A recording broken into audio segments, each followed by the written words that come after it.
দর্শক, কুরবানি বিষয়ে বিভিন্ন মাসলা মাসাইল সম্পর্কে আমাদের এবারে শেষ পর্ব।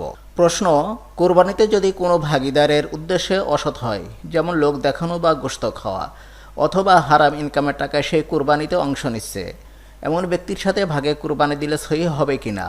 উত্তর: যদি নিশ্চিতভাবে জানা যায় যে কোনো ভাগীদার অবৈধ বা হারাম ইনকামের টাকায় কুরবানিতে অংশ নিচ্ছে, অথবা তার মাঝে তাকওয়া নেই, লোক দেখানো বা শুধুমাত্র গোশত খাওয়ার উদ্দেশ্যে কুরবানিতে অংশ নিচ্ছে, এমন অবস্থায় ওই কুরবানিতে অন্য যারা অংশ নিয়েছেন তাদের কারও কুরবানি হবে না।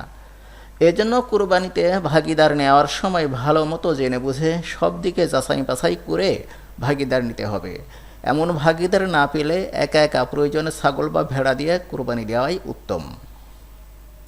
প্রশ্ন: রাসূল মুহাম্মদ সাল্লাল্লাহু আলাইহি সাল্লামের পক্ষ থেকে এখন কেউ কুরবানি দিতে পারবে কিনা? উত্তর: হ্যাঁ, পারবে। রাসূল সাল্লাল্লাহু আলাইহি সাল্লামও তার নেক উম্মতের পক্ষ থেকে কুরবানি করেছেন। তবে এক্ষেত্রে উত্তম হলো মৃত ব্যক্তির পক্ষ থেকে কুরবানি জীবিত ব্যক্তির সাথে মিলিয়ে দেওয়া। যেমন বলুন, আল্লাহ, এই কুরবানিটি আমার ও রাসূল সাল্লাল্লাহু আলাইহি সাল্লামের পক্ষ থেকে কবুল করো। অর্থাৎ শুধুমাত্র মৃত ব্যক্তির পক্ষ থেকে একটি কুরবানি না দিয়ে বরং জীবিত ব্যক্তিদের সাথে মিলিয়ে দেওয়া। এটা সকল ঝামেলা বা মতপার্থক্যের ঊর্ধ্বে। প্রশ্ন: একাধিক ব্যক্তি মিলে যদি কুরবানিতে একটি অংশ নেয় তাহলে কুরবানি হবে কিনা? উত্তর: না, কুরবানি হবে না।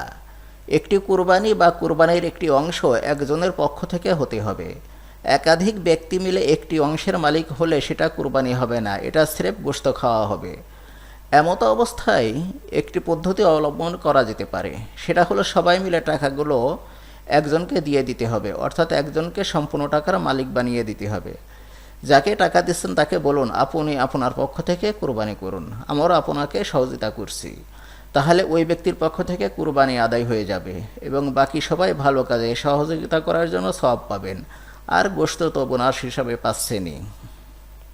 প্রশ্ন: টাকা ঋণ বা ধার করে কুরবানি দেওয়া যাবে কিনা? উত্তর: যাবে।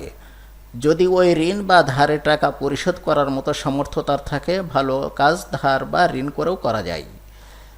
প্রশ্ন: কোনো ব্যক্তি যদি ঋণগ্রস্ত থাকে তার জন্য ঋণ পরিশোধ করা জরুরি না কুরবানি করা জরুরি? উত্তর: ঋণ পরিশোধ করা জরুরি, কুরবানি করা জরুরি নয়। কারণ ঋণ পরিশোধ করা ফরজ, কুরবানি করা ফরজ নয়। ঋণ পরিশোধ করার পর যদি নেশাব পরিমাণ সম্পত্তি থাকে তাহলে কুরবানি অবশ্যই করতে হবে। প্রশ্ন: যারা হজ করতে যান তাদের পক্ষ থেকে দেশে কুরবানি করতে হবে কিনা? উত্তর: না। যারা হজ করতে যান তারা তো হজের পরে দমে শুকরিয়া, যাকে আমরা কুরবানি বলি, তারা সেটা দিচ্ছেন। তাই তাদের পক্ষ থেকে দেশে আর কুরবানি দেওয়ার প্রয়োজন নেই। তাছাড়া যারা হজে যান তারা তো মুসাফির, আর সফর অবস্থায় কুরবানি বাধ্যতামূলক নয়। প্রশ্ন: কুরবানি জবাই করার সুন্নাহ বা সঠিক নিয়ম কি জানতে চাই। উত্তর: কুরবানির পশু জবাই করার সুন্নাহ বা শরীয়ত সম্মত নিয়ম হলো কুরবানির পশুকে এমনভাবে শোয়াতে হবে যেন দক্ষিণ দিকে মাথা এবং কিবলার দিকে পা থাকে। কুরবানির পশুর কান গলার দিকে টেনে ধরলে সাধারণত যেখানে কান এসে শেষ হয় সেখানে ছুরি চালালে হাড্ডি পড়ে না, ফলে পশু তাড়াতাড়ি জবাই হয়ে যায়। তবে কোনো কারণবশত এর ব্যতিক্রম হলেও কুরবানি হয়ে যাবে। প্রশ্ন: কুরবানির পশু জবাইয়ের পর অংশীদারদের নাম জপ করা বা বলা যাবে কিনা? উত্তর: এটা মুস্তাহাব। কুরবানির পশু জবাইয়ের পর আল্লাহুম্মা তাকাব্বালহু ফুলান ইবনে ফুলান, ফুলান ইবনে ফুলান এভাবে বলা মুস্তাহাব। রাসূল মুহাম্মদ সাল্লাল্লাহু আলাইহি ওয়াসাল্লাম নিজেও এভাবে বলেছেন যে, হে আল্লাহ, এই কুরবানিটা আমার এবং আমার পরিবারের পক্ষ থেকে কবুল করো এবং এই কুরবানিটা আমার নেক উম্মতদের জন্য কবুল করো। তবে এটা না বললে যে কুরবানি হবে না এমনটি মনে করার কোনো সুযোগ নেই। কারণ আপনি যখন কুরবানির পশুটি ক্রয় করেছেন সে সময়ই আপনার নিয়ত হয়ে গিয়েছে যে এই কুরবানিটা আপনার পক্ষ থেকে আল্লাহর সন্তুষ্টির উদ্দেশ্যে ক্রয় করছেন। তাই জবাই করার সময় বা জবাইয়ের পর মুখে না বললেও কোনো ক্ষতি নেই। প্রশ্ন: শ্বশুর বাড়ি থেকে কুরবানির গরু ছাগল ইত্যাদি নেওয়া যাবে কিনা? উত্তর: কোরআন হাদিস মোতাবেক এই প্রশ্নের সঠিক উত্তর দেওয়া খুবই কষ্টসাধ্য। কারণ এখানে উভয় পক্ষের উদ্দেশ্য এবং নিয়তের প্রশ্ন জড়িত। যদি মেয়ের বাবা মা আর্থিকভাবে স্বাবলম্বী হয় এবং সত্যিকারেই হাদিয়া স্বরূপ কুরবানির গরু ছাগল দিয়ে থাকেন তবে সেটা নেওয়া যাবে। কিন্তু যদি এমন ব্যাপার হয় যে জামাই জামাইয়ের বাবা মা বৌমাকে খুসা দিয়ে কথা বলেন, তাই বউয়ের বাবা এই গরু ছাগল পাঠিয়েছেন, অথবা স্ত্রীর বাবা মা যদি এমন মনে করেন যে মেয়ের শ্বশুরবাড়ি গরু ছাগল না পাঠালে সমাজে মুখ দেখানো যাবে না, মানুষ কি বলবে, মেয়েকে শ্বশুরবাড়ি ছোটো হয়ে থাকতে হবে, তাহলে এই গরু ছাগল দেওয়া এবং নেওয়া কোনোটাই জায়েজ হবে না বা কুরবানিও হবে না। প্রশ্ন, বৈদ্যুতিক মেশিন বা অটোমেটিক মেশিন দিয়ে কুরবানির পশু বা অন্য সময়ে পশু জবাই করলে সেটা হালাল হবে কিনা? উত্তর, যে কোনো হালাল পশু হালালভাবে জবাই হওয়ার জন্য 3টি শর্ত প্রযোজ্য, যেমন 1. আল্লাহর নাম নিতে হবে, 2. নির্দিষ্ট কিছু রগ কাটতে হবে, 3. রক্ত প্রবাহিত হতে হবে। যদি এমন কোনো বৈদ্যুতিক শক হয় যা দিয়ে পশুকে দুর্বল করে ফেলা হয়, তারপর ছুরি চালানো হয়, তবে কুরবানি হবে না, কারণ তাকে দুর্বল বা আহত করা হয়েছে, আর এমন পশু কুরবানির জন্য উপযুক্ত নয়। আর মেশিন যদি এমন হয় যে ছুরিটি বৈদ্যুতিক মেশিন দ্বারা চালিত এবং নিশ্চিত রগ কাটবে এবং বৈদ্যুতিক সুইচটি মুসলমান ব্যক্তি আল্লাহর নামে অন অফ করেন, তবে সেটা জায়েজ হবে। প্রশ্ন, ভুলক্রমে যদি পশু জবাই করার সময় বিসমিল্লাহ না বলা হয় তবে কি এটা খাওয়া হালাল হবে?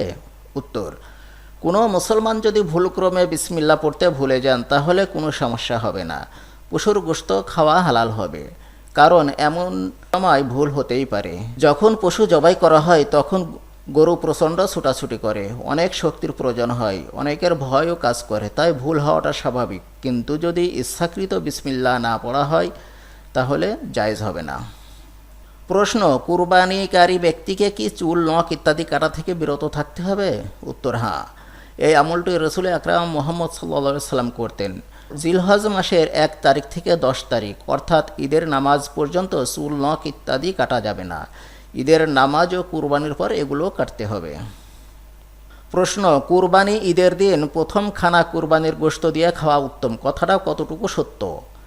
উত্তর, পুরোপুরি সত্য। রাসূল আকরাম মুহাম্মদ সাল্লাল্লাহু আলাইহি ওয়াসাল্লাম ঈদুল ফিতরে কিছু খেয়ে ঈদের নামাজে যেতেন, আর ঈদুল আজহার দিনে কোনো কিছু না খেয়ে ঈদগাহে যেতেন।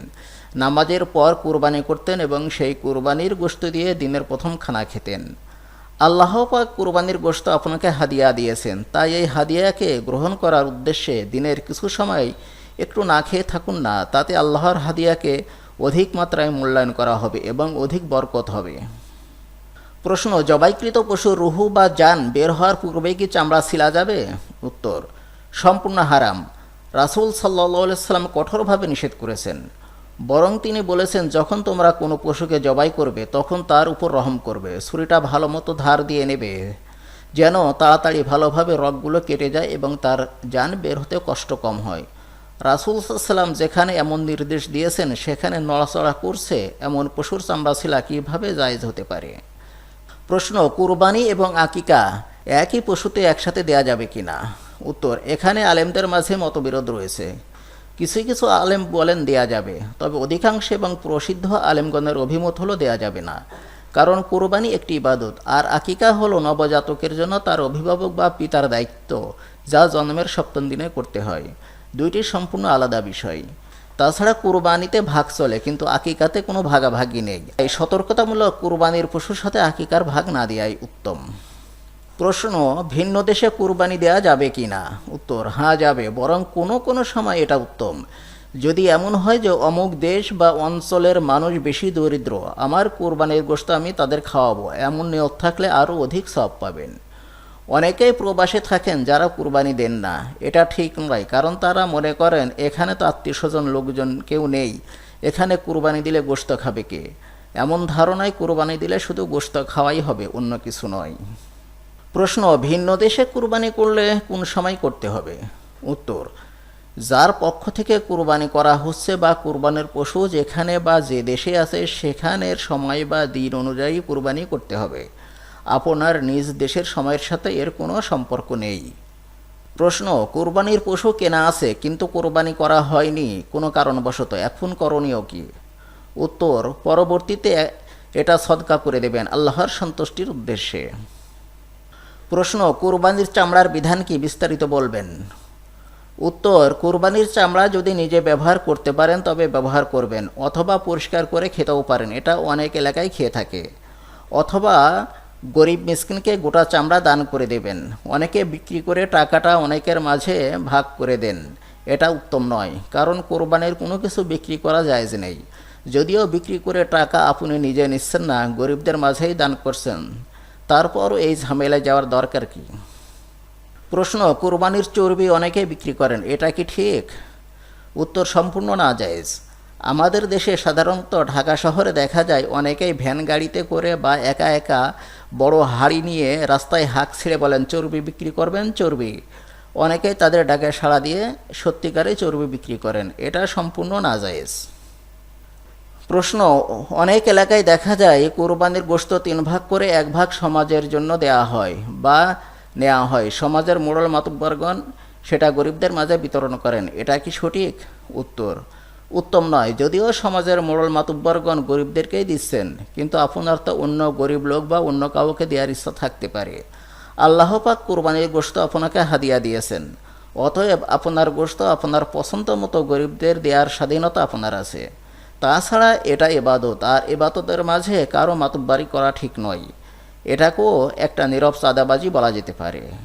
আর যদি কেউ অসন্তুষ্ট বা বাধ্য হয়ে সমাজে কোরবানির গোশত জমা দেয়, তাহলে বিষয়টি অন্যদিকে মোড় নেবে, সুতরাং সাবধান। প্রশ্ন, কোরবানির গোশত অমুসলিমকে দেয়া বা খাওয়া যাবে কিনা? উত্তর, হ্যাঁ যাবে। এ বিষয়ে ইসলামী শরিয়াতে কোনো বাধা নিষেধ নেই। কোরবানির গোশত অমুসলিমকে খাওয়ানো বা দেওয়া যাবে। প্রশ্ন, কোরবানির গোশত ঘরে বা ফ্রিজে 3 দিনের বেশি রাখা জায়েজ আছে কিনা? উত্তর, হ্যাঁ জায়েজ আছে।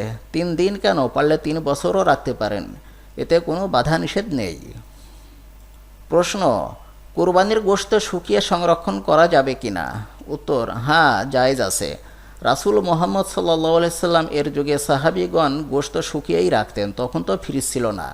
আইয়ামে তাশরিক মানেই হলো গোশত শুকানোর দিনসমূহ। আমাদের দেশে অনেকেই বলেন কোরবানির গোশত শুকানো যাবে না, কারণ এতে কোরবানি পশুর কষ্ট হয়। এসব কথার কোনো ভিত্তি নেই, এগুলো কুসংস্কার। সুধী দর্শক, আশা করি ভিডিওটি আপনাদের অনেক উপকারে আসবে। আর হ্যাঁ, যদি সামান্যতম উপকারে আসে তাহলে লাইক, কমেন্ট, শেয়ার করতে ভুলবেন না।